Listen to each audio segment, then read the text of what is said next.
요한복음 8장 12절에서 20절 말씀 한 절씩 교독하겠습니다. 예수께서 또 말씀하여 이르시되 나는 세상의 빛이니 나를 따르는 자는 어둠에 다니지 아니하고 생명의 빛을 얻으리라.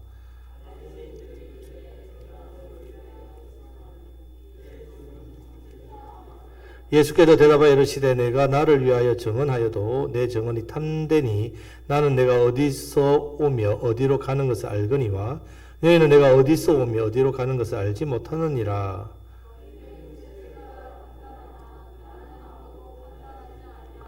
만일 내가 판단하여도 내 판단이 참되니 이는 내가 혼자 있는 것이 아니요 나를 보내신 이가 나와 함께 계심이라.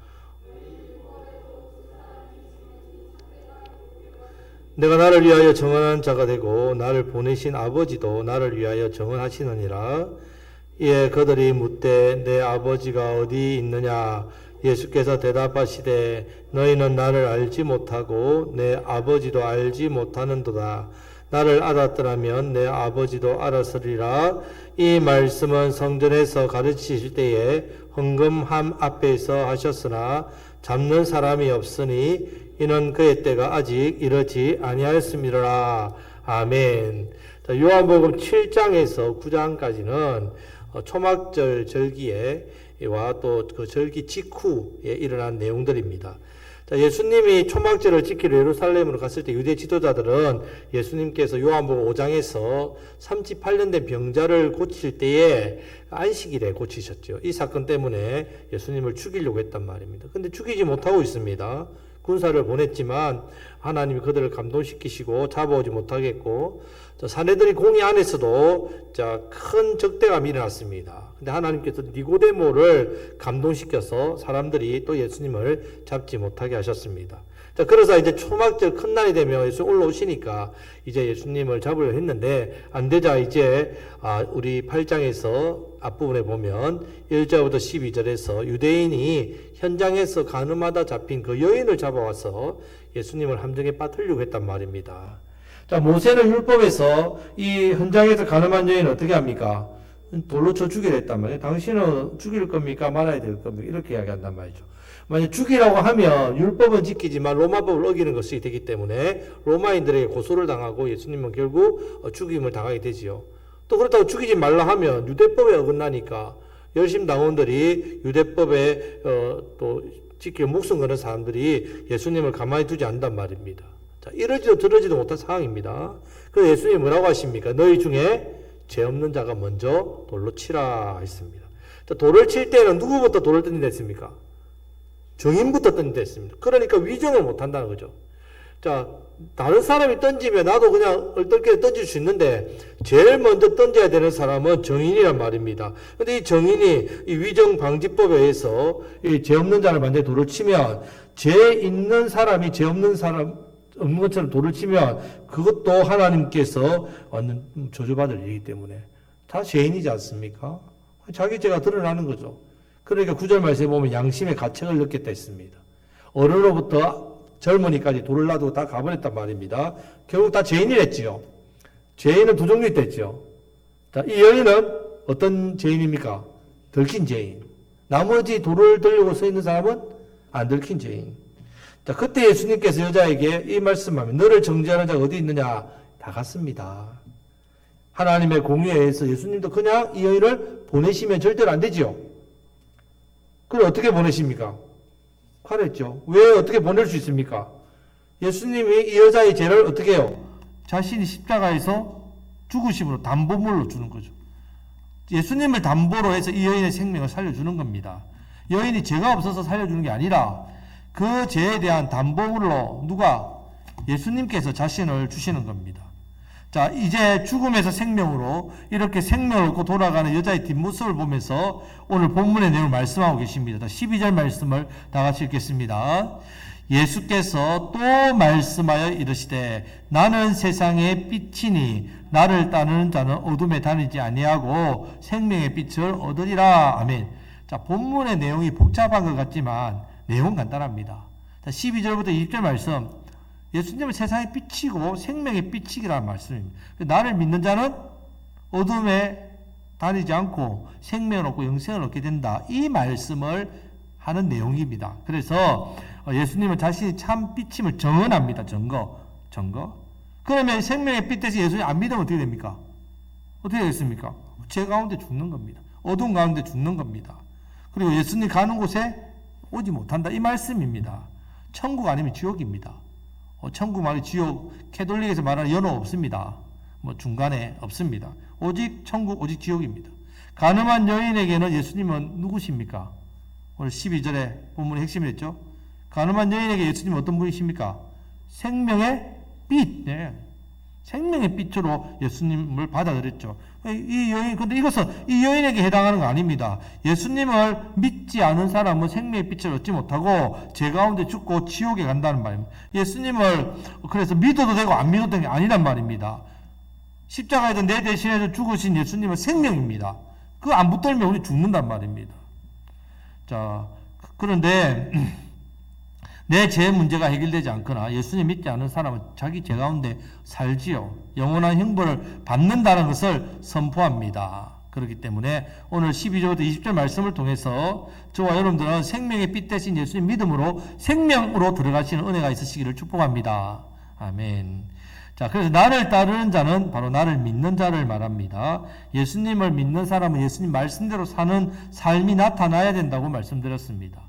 그래서 따르는 자가 믿는 자, 나를 따르는 자는 어둠에 다니지 아니하고 예수님 믿는 자는 어둠에 다니지 않는데 이전에는 분노, 혈기, 감정, 욕심으로 살았던 삶을 이제 청산하는 삶을 살겠다는 의지입니다. 뜻입니다. 그리고 청산하여서 사는 삶이 나타납니다. 내가 이전에는 그렇게 끊으려고 했던 것들이 안 됐는데 진짜 예수님을 내가 생명의 빛으로 영접하니까 그 죄들이 하나씩 뚝뚝뚝 떨어져 나간다는 말이에요. 그래서 어둠에 다니지 않고 생명의 빛 안에 사는 삶. 어떻게 이 일이 가능하냐? 내가 믿음이 좋아서 아니죠. 내 안에 누가 오셨기 때문에 성령님이 오셨기 때문에 가능하단 말입니다. 우리가 성령을 받으면 생명의 빛 대신 예수님을 알게 되고 믿게 되고 그래서 생명의 빛이 내 어둠을 비추니까 어둠이 어떻게 됩니까? 점점 물러간다는 말입니다. 그래서 우리가 이전에 죄로 인하여 하나님의 형상이 파괴된 형상이 이제 생명의 빛으로 말미암아 이 형상이 회복되었습니다.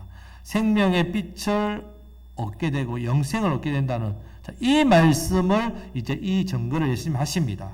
자, 이 말씀에 대한 증거가 먼저는 첫 번째는 예수님을 만나기 전에 돌에 맞아 죽을 뻔한 여인이 예수님 만나고 나서 생명의 빛을 얻은 것이고 그리고 이 일에 대해서 우리도 예수님 만나와서 변화되지 않았습니까? 우리도 증인, 증거자입니다. 옆에 있는 분에게 당신이 증인입니다. 자, 우리가 예수님이 생명의 빛이라는 것이 우리가 증인이란 말입니다. 자, 그런데 이렇게 증거했을 때 누가 싫어합니까? 바리새인들이 싫어하는 거죠. 예수님을 대적하고 싫어했어요. 13절 말씀을 다 같이 읽겠습니다. 바리새인들이 이르되 내가 너를 위하여 증언하니 내 증언은 참되지 아니하도다. 자, 신명기 19장 15절 말씀을 다 같이 읽겠습니다. 사람의 모든 악에 관하여 또한 모든 죄에 관하여는 한 증인으로만 정할 것이 아니요 두 증인의 입으로나 또는 세 증인의 입으로 그 사건을 확정할 것이며. 자, 어떤 일에 대한 사실을 알리기 위해서 반드시 몇 명 이상? 2명 이상, 2명 이상이 나와야 된단 말입니다. 자, 그러니까 바리새인의 말은 내 증거는 두 사람도 아니고 네 혼자서 너를 증거하니까 안 된다 이 말입니다. 예수님께. 자, 그러니까 예수님께서 이어서 말씀합니다. 14절을 읽겠습니다. 예수께서 대답하여 이르시되 내가 나를 위하여 증언하여도 내 증언이 참되니 나는 내가 어디서 오며 어디로 가는 것을 알거니와 너희는 내가 어디서 오며 어디로 가는 것을 알지 못하느니라. 아멘. 자, 이 부분은 16절까지 연결되는데 한마디로 섣불리 너희들이 그렇게 결론을 내리지 말라는 말입니다. 자, 예수님은 이런 말씀을 해요. 내가 나를 위하여 증언하여도 내 증언이 참되다. 이렇게 이야기합니다. 두 사람이 있어야 되는데 왜 예수님은 당신의 말을 혼자서 증언하되 왜 참되냐? 자, 이거죠. 예수님이 어떻게 그렇게 말씀하시냐면요. 이 말씀은 하나님께서 사람에게 주신 말씀입니다. 죄인이 어떻게 합니까? 거짓 증언을 하니까. 이것을 막기 위해서 하시는 겁니다. 자, 그렇기 때문에 사람에게 대한 해당 말이죠. 하지만 하나님은 참이시기 때문에 해당 사항이 없다는 말입니다. 하나님은 참이시기 때문에 어디서 오면 어디로 가는 것을 알거니와 예수님은 하나님의 아들이시기 때문에 혼자 증언하셔도 참되단 말이에요. 예수님은 자신이 누구신 것을 계속 말씀합니까? 하나님이신 것을 말씀하는 겁니다. 계속. 하나님 아버지로부터 나셨다고 이야기했고 하늘로부터 오셨기 때문에 이야기하고 어디로 간다고요? 하늘의 아버지께로 돌아간다고 말씀했습니다. 예수님은 나는 하나님이고 하나님은 정인이 필요합니까? 하나님 말씀 증거가 필요합니까? 필요 없다는 말이죠. 자, 이것을 말씀하시는 겁니다. 이렇게 한 사람만이라도 내 증거는 참되지만 그렇게 해도 되지만 또 증거가 있다고 말씀하시면서 이제 너희는 내가 어디에 오며 어디로 가는지 알지 못한다 하니까 지금 바리새인들은 모르기 때문에 15절 말씀 15절 말 다시 읽겠습니다. 너희는 육체를 따라 판단하나 나는 아무도 판단하지 아니하노라. 아멘. 자, 지금 바리새인들은 예수님을 모르니까 육체를 따라 판단한단 말이에요. 육체를 따라. 바리새인들 처음 예수님 말씀 전할 때 그 말씀의 내용을 듣지 않고 뭐라고 이야기합니까? 율법 학교도 안 다녔는데 어떻게 율법을 아냐고 하면서 그렇게 율법을 따라 판단했습니다. 갈릴리에서 무슨 메시아가 나오겠냐고 하면서 예수님에 대해서 알아보지도 않고 그냥 갈릴리에 사니까 대충 짐작으로 예수님을 육체를 따라 판단했단 말입니다. 하지만 예수님께서 무슨 말씀하냐? 나는 아무도 판단하지 아니하노라. 자, 이 말씀은요. 판단하지 않는다는 말씀이 아니라 문맥으로 보면 너희와 같이 육체를 따라 판단하지 않는 말씀입니다. 왜냐하면 하나님 우리를 판단하십니다. 자, 사무엘상 16장 7절 말씀을 다 같이 읽겠습니다. 여호와께서 사무엘에게 이르시되 그의 용모와 키를 보지 말라. 내가 이미 그를 버렸노라. 내가 보는 것은 사람과 같지 아니하니 사람은 외모를 보거니와 나 여호와는 중심을 보느니라. 아멘. 하나님은 육체를 따라 판단하지 않습니다. 예수님의 말씀은 나는 너희가 다르다. 예수님 하나님이시기 때문에 사람을 외모로 판단하지 않고 이어서 어떤 판단하시냐 16절 말씀을 다 같이 읽겠습니다.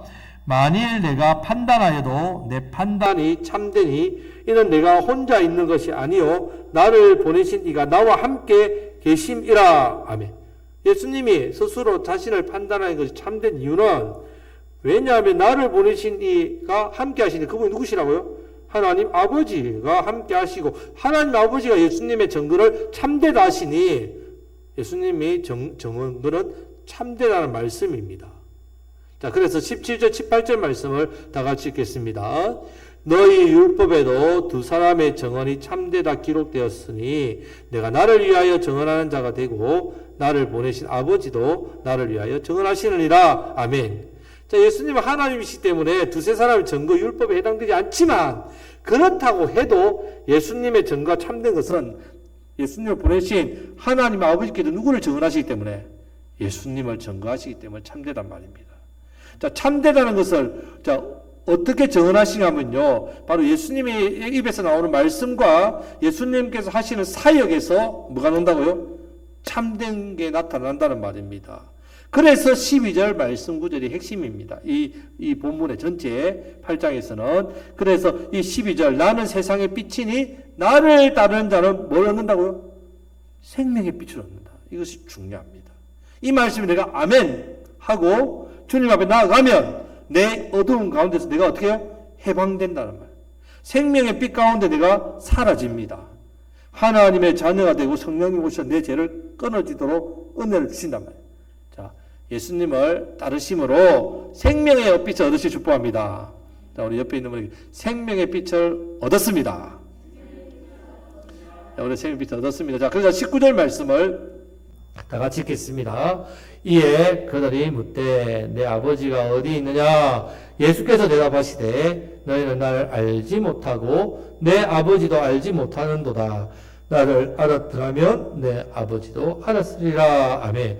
네 아버지가 너를 증거한다니까 그럼 아버지 어디 있느냐? 너희 아버지 어디 계시냐? 불러온나? 너 아버지 뭐 하시는 분이냐? 묻는 거죠. 여러분 믿는 사람에게는 이 말씀이 무슨 말인지 압니다. 근데 믿지 않으니까 이 무슨 말인지 도저히 모르니까 빈정된단 말이야. 네 아버지 누군데?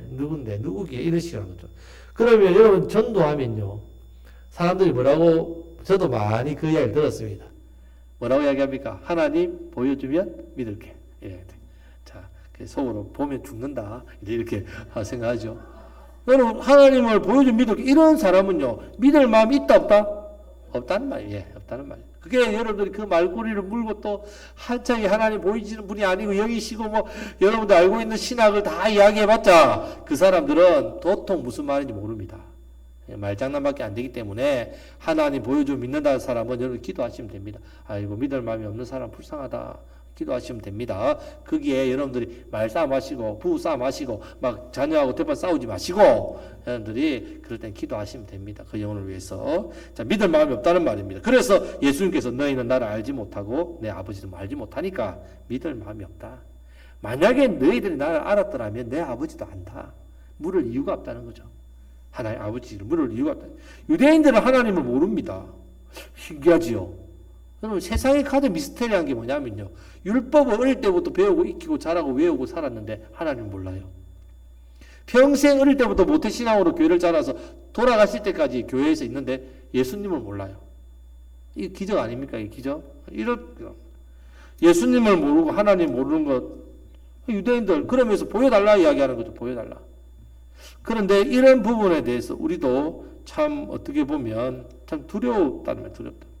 우리의 신앙과 믿음이 정말 머리로만 그냥 지식으로만 자꾸 채워지면 정말 하나님을 모릅니다. 하나님을 경험하지 못한다는 말입니다.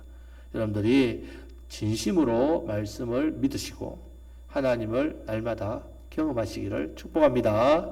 예, 생명의 비단에 거하시는 복된 삶. 자, 이런 삶. 자, 그래서 이렇게 이제 예수님께서 이렇게 하시는데, 이제 어디서 말씀하셨냐면, 20절 말씀을 다 같이 읽겠습니다.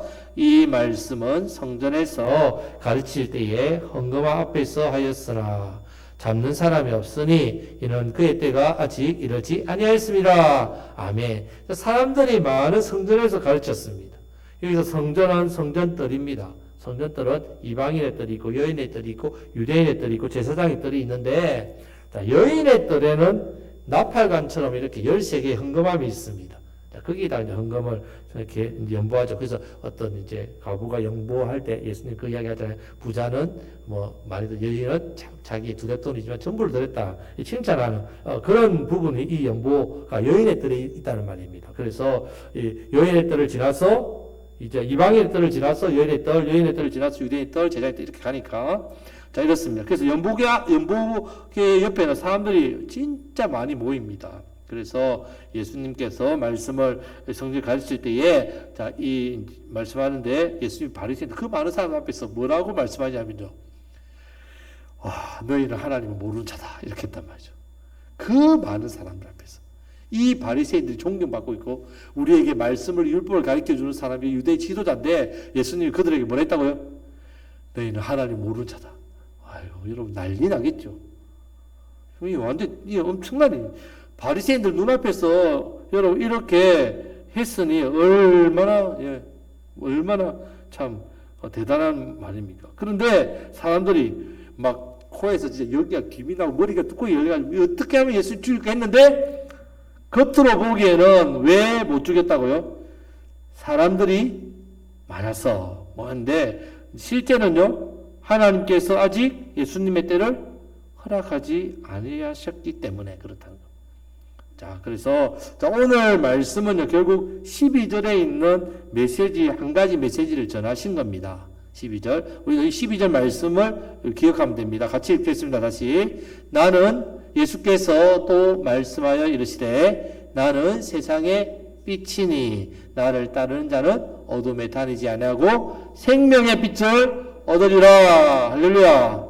아멘. 말씀 읽겠습니다. 성도 여러분, 예수님을 따르고 있습니까? 예수님을 믿으십니까? 영원한 영생에 대한 확신을 가지셔야 됩니다. 확신을. 왜? 예수님 따르면 생명의 빛, 생명을 얻으리기 때문에. 그러면요, 우리가 죽은 영혼, 우리는 태어날 때 헌물과 죄로 죽어도 태어나거든요. 죽은 영혼이 살아나고, 이제 궁극적으로는 영생의 천국에 들어간단 말이에요. 이 땅에 언제까지 살는지 하나님 주시 사명다 살면 그냥 자연히 천국 갑니다. 죽음에 대한 두려움 필요가 없습니다. 죽음은 영원한 생명을 들어가는 입구 문입니다. 죽음이 뭐라고요? 사망이 뭐 세상에서 죽는 게 뭐라고요? 영원한 생명에 들어가는 문입니다. 문으로 들어가야 영원한 생명이 없죠. 그러니까 그렇게 우리 인생을 두려워할 필요 없습니다. 예수님의 말씀은 참됩니다. 빛 대신 예수님을 여러분들이 한 주에 한 번 예배당 와서 만나시면 안 됩니다. 날마다 만나시길 축복합니다. 빛 대신 예수님을 믿고 예수님 말씀을 따르면 우리는 어둠에 다니지 않습니다. 생명의 빛을 얻고 영생의 빛을 얻고 기쁨의 빛을 얻고 은혜와 하나님의 복을 누린단 말입니다. 그래서 이것이 이제 이 땅에서 우리가 살아야 될 삶이고 사명입니다. 생명의 빛을 비추는. 자, 예수님을 비추시길 축복합니다. 그래서 우리 곡성교회 성도님들은 작은 예수님이 되셔가지고 세상에 나가면 아이고 저분을 보면 예수님이 보인다. 이런 말씀을 들으면 여러분들은 가장 복된 사람. 예. 그까지 올라가면 아주 우리가 수준이 좀 높아야 되지만 그래도 아이고 저 교회 다니니까 좀 사람이 달라. 자 우리 옆에 있는 우리에게 예수님을 믿으니 참 다르시네요. 우리가 많이 달라지는 삶을 여러분들 사시는 게 바로 우리의 주인 사명입니다. 그래서 예수님처럼 빛을 비추면서 어두운데 사는 많은 사람들에게 이 생명의 빛을 전하시는 저와 여러분들 되시기를 주님의 이름으로 축복합니다. 아멘. 여기서 같이 기도